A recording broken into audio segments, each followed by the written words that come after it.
O Afundanço. Olá, bem-vindos a mais um episódio de O Afundanço. O meu nome é Luís Janes e hoje vou praticar uma das minhas atividades favoritas atualmente, que é falar sobre os jogos de basquete. Pois, como já não posso jogar porque a idade, as costas, os joelhos, a anca, os braços, etc. já não me permitem fazer isso, pois falo. E neste caso, vou falar sobre dois assuntos que me ocuparam o fim de semana, o domingo. Primeiro foi um jogo a que eu assisti ao vivo, em Faro, entre a equipa do Farense contra a Academia do Lumiar, e outro que estive a acompanhar assim ao longe, e que vou falar um bocado disto porque foi um jogo que opôs duas equipas que... Uma que tem uma ligação afetiva muito grande, que é o Atlético Sport Clube de Reguengos de Monsaraz / Bombeiros Voluntários de Reguengos de Monsaraz, que eu vou passar a defini-lo como o Reguengos, contra uma equipa que está a implementar um projeto que eu tenho muita curiosidade em conhecer mais a fundo, que é o Grupo Desportivo e Recreativo André de Rezende / Remax, que eu vou passar a designar por André de Rezende.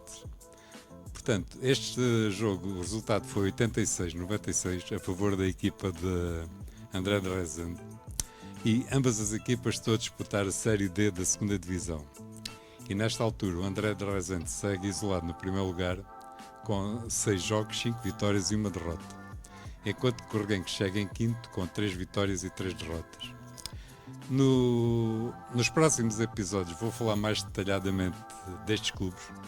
Um deles porque, como disse há pouco, me diz muito e eu estou com muita curiosidade de ir até lá, meter o nariz em ver como é que estão as condições, o que é que evoluiu, o que é que desevoluiu em relação ao que havia na minha altura. Bom, evoluiu de certeza, porque nós na altura jogávamos num campo descoberto, de cimento, e quando chovia tínhamos que ir treinar num pavilhão, numa sala de baile que havia na sede antiga do Atlético de Reguengos, e sem tabelas, sem nada, e atirávamos as bolas para uma janela ogival que havia lá em cima. Portanto, são condições que atualmente acho que os jogadores de agora, pura e simplesmente, se fossem apanhados numa situação delas, não conseguiam fazer nada, rebolavam-se a rir no chão e nada acontecia. Portanto, estou com muita curiosidade de ir até Reguengos falar com os responsáveis da secção de basquete e depois trazer-vos as minhas conclusões.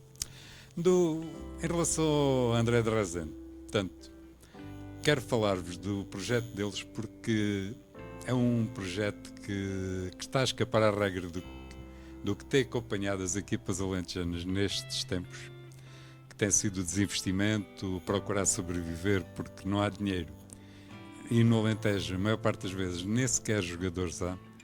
E o André de Rezende está a aparecer com um projeto completamente diferente, com uma ambição enorme, enquanto que na equipa masculina apostou em 2 estrangeiros, um americano e um brasileiro, e na equipa feminina tem 3 estrangeiras, uma brasileira e 2 americanas. Portanto, os masculinos estão na liderança da série deles na 2ª Divisão, e o feminino não está na liderança porque, em primeiro lugar, está uma equipa do Algarve, que é o Ferragudo, que também tem 3 estrangeiros no plantel e que tem 6 jogos e 6 vitórias. Enquanto que a equipa de Évora tem 4 vitórias e 2 derrotas. Mas eu dou muito mais valor à equipa de Évora porque o Ferragudo está inserido numa zona que não tem nada a ver em termos de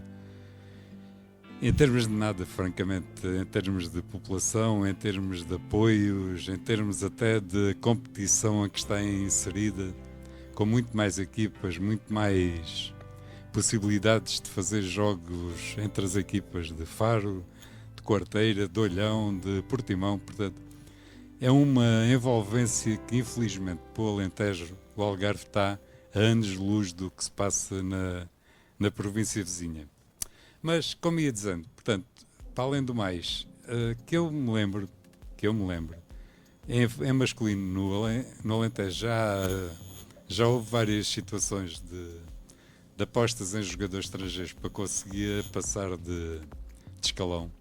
Mas no feminino, que eu me lembro, como estava a dizer, acho que nunca ouvi falar de uma equipa que tivesse apostado numa jogadora estrangeira para conseguir subir de escalão. Neste caso, não há uma, não há duas, mas há 3 estrangeiras. Como eu disse, uma brasileira e 2 americanas.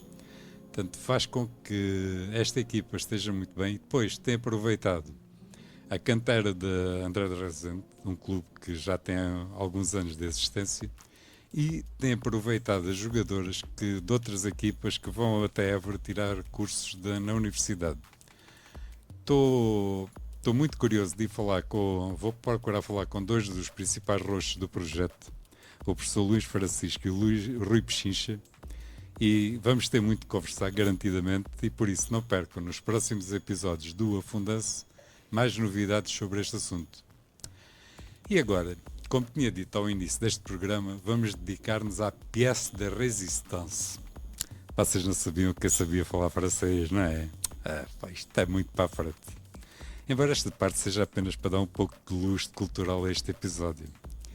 Bom, vamos então voltar a focar-nos no assunto em causa. Vamos falar sobre o jogo que opôs a equipa do Farense à Academia do Lumiar.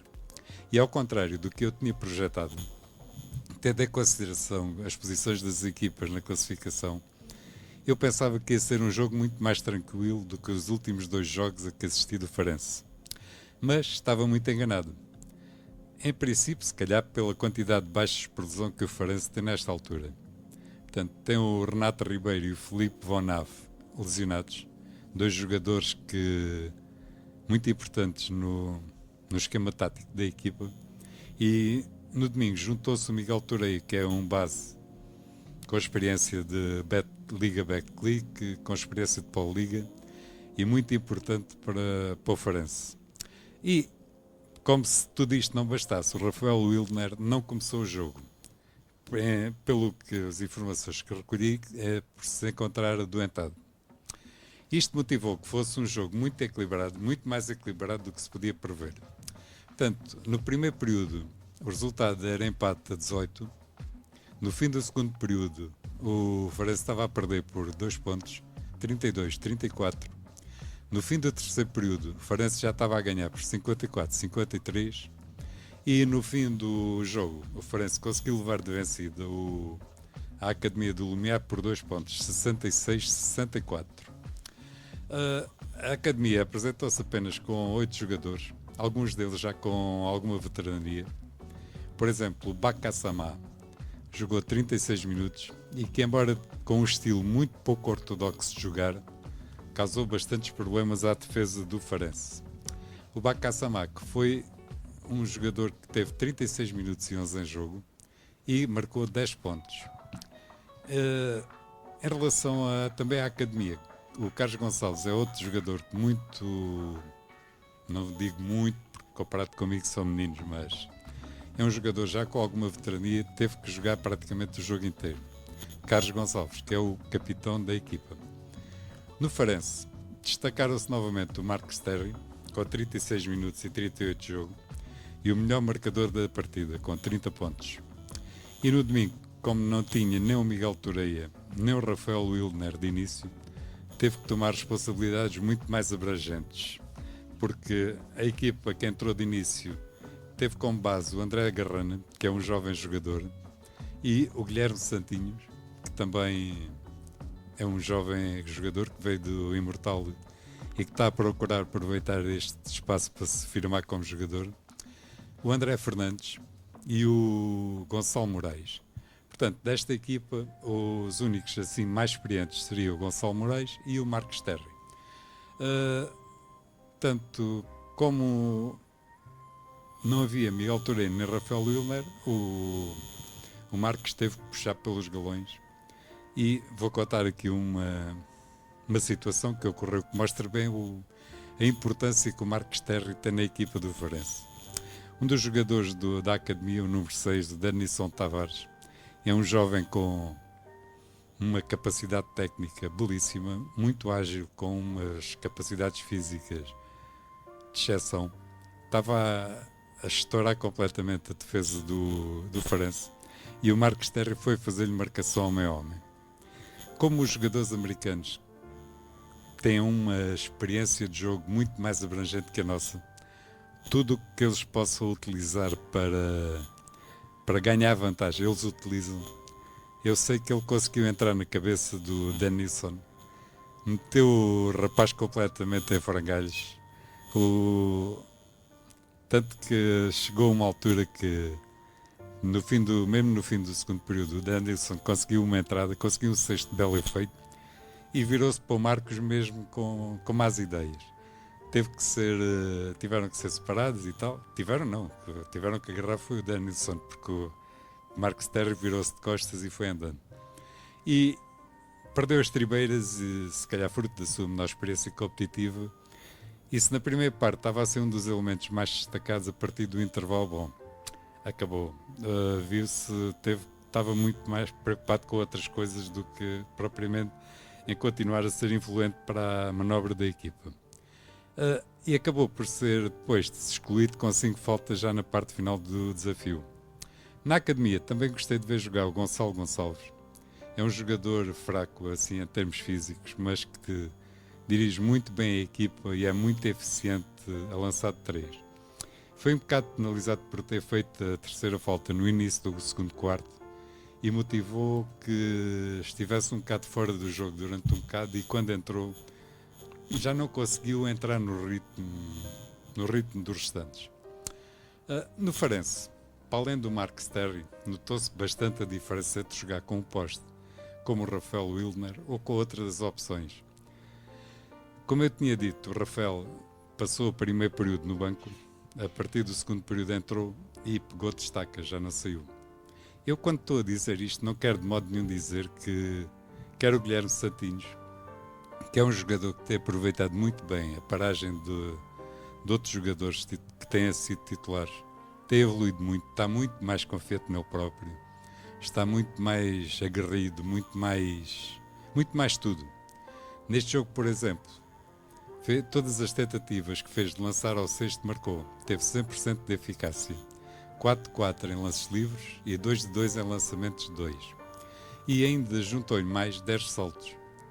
Portanto, teve um jogo bastante conseguido, para além da importância que teve, quer defensivamente, quer atacante. Ou um jogador que eu gosto também muito, que é o André Fernandes, que muitas vezes pode ser um bocado subestimado nesta equipa. É um jogador que não é assim um portento de técnica, mas é um lutador nato, é um daqueles jogadores que faz falta a qualquer equipa.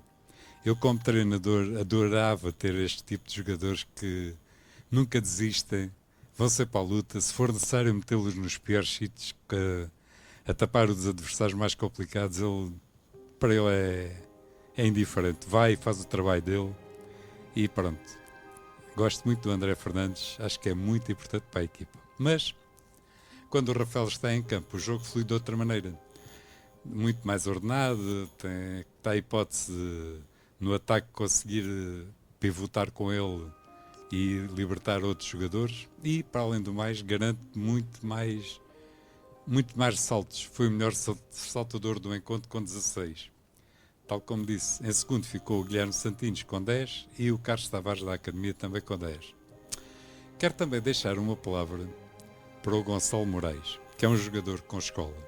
Um jogador que já esteve no Benfica, que já esteve no Olivais e que, embora no domingo não tenha estado especialmente efetivo na hora de lançamento, tem muita importância na equipa. Quer defender, quer a atacar. Mas teve 0 em 7 em lançamentos 3 e 3 de 7 em 2. No entanto, é daqueles jogadores grandes, extremo, que garante segurança e qualidade e é uma mais-valia para esta equipa. E de realçar que neste jogo todos os jogadores foram utilizados e dentro das suas capacidades todos cumpriram. Ninguém ficou mal na fotografia. E como isto já vai longo, vou apenas só falar de mais uma situação que foi o menos agradável para mim deste jogo todo e que envolveu os árbitros. E que foi o seguinte: na parte final do desafio, o Marcos Terry protestou um pouco desabridamente uma decisão da equipa de arbitragem que não lhe marcou uma falta. Não estou aqui a ajuizar se foi certo ou errada a decisão. Portanto, isto, do meu ponto de vista, é irrelevante. O que acredito, Marcos Terra é um pouco exuberante em certas situações e os árbitros são um pouco complacentes. Neste caso, o árbitro não foi, marcou-lhe uma falta técnica, perfeita, acabou. Mas logo a seguir, marcou-lhe outra. Eu, francamente, no sítio onde estava, não vi nada que tivesse motivado a segunda falta técnica. Acho que só se justificava uma segunda falta e a exclusão do jogador a 2 minutos do fim se ele tivesse feito uma situação muito gravosa que francamente não vi, não posso dizer que sim ou que não, mas o árbitro entendeu marcar a falta técnica e o Marcos Terra foi excluído do jogo a 2 minutos, o que obrigou a Farense a jogar a parte final do desafio sem um base experiente. Pois também o Rodrigo Figueira, que estava no banco, deu uma ideia que estava com problemas físicos, porque do sítio onde eu estava, pareceu-me ele estar a indicar ao treinador que não podia entrar por estar com problemas físicos.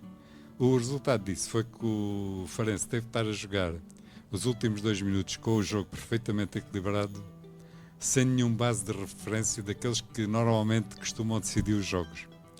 Isto acaba por ser bom, porque os outros jogadores têm que dar um passo à frente e é só assim que eles conseguem o traquejo e o cal para gerir estas situações. Mas penso que poderia ter sido evitado, os árbitros poderiam ter não... Era um jogo que até estava a decorrer com bastante cordialidade, estava um jogo duro, mas perfeitamente controlado. Não acho que tenha sido o mais correto esta segunda falta técnica, mas está marcada, acabou. O jogo acabou por correr bem para o Farense porque conseguiu manter a diferença, conseguiu vencer o desafio, manteve a invencibilidade no campeonato e continua isolado na classificação com 6 jogos, 6 vitórias e 0 derrotas. Nesta classificação, em segundo está o Imortal Sub-23, que tem 5 vitórias e 1 derrota. Em terceiro, há o Montijo Basket Associação, com 4 vitórias e 2 derrotas. O Clube de Basquete Albufeira é o quarto, com 3 vitórias e 3 derrotas. É igualmente como o Scalipos, que também tem 3 vitórias e 3 derrotas. Em sexto, o Basquete de Almada, 2 vitórias e 4 derrotas. Em sétimo, a Academia do Lumiar, com 1 vitória e 5 derrotas. E por último, o Atlético de Moscavide, com 0 vitórias e 6 derrotas. Assim ficou o apanhado deste fim de semana que passou. E não se esqueçam, grandes jogos de basquete.